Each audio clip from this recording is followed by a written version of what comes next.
Okay, so we're going to go through lizard. You can get to lizard from downward dog, you can get to lizard from standing, you can get to lizard from hands and knees. Essentially, any pose that you are in which you can achieve a high lunge, you can get to lizard.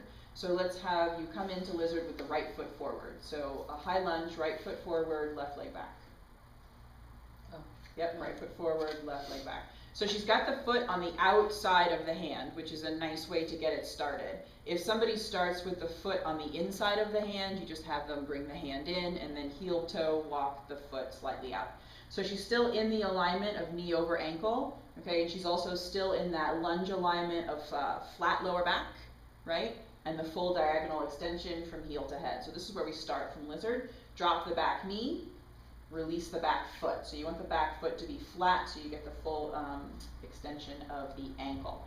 At this point, you let them roll that front knee, so the right knee is going to roll out to the side, but you need to keep the entirety of the foot down the floor. So if you look at her foot, you can see that the four corners of the foot are down. The inclination is for most people to roll over to the outer blade edge of the foot because that makes it easier. But you want to make sure that the foot stays flat. That way the ankle opens up and the knee opens up and it only goes as far as it can.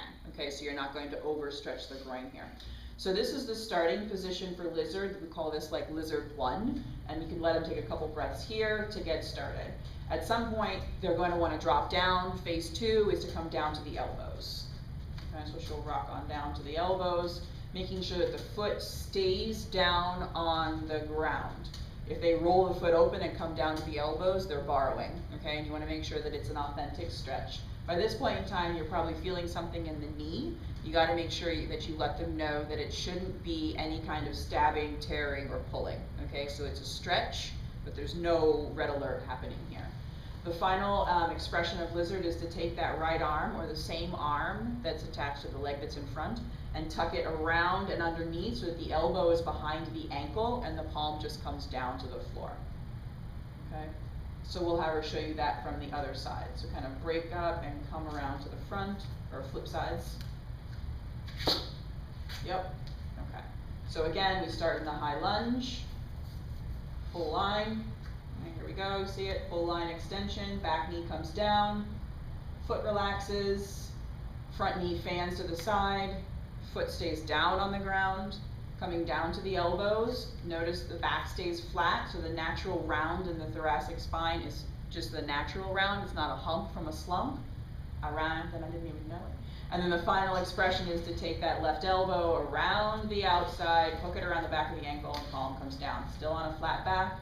And then you want to encourage them to release the pubic bone towards the floor. Just encourage the release.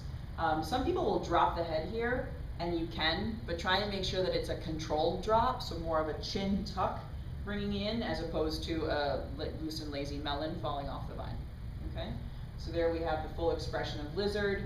It's nice to get out of this either into plank, hands and knees, or downward dog. Hands and knees to downward dog. Okay? Lizard.